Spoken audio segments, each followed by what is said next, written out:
உன்னை சொந்தம் ஆக்குண்டா, அதுதான் இந்த ஊருடா.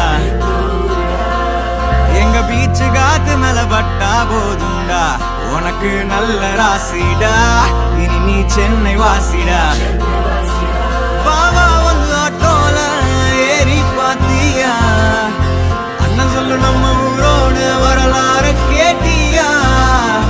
மயிலாப்பூர் ஃபில்டர்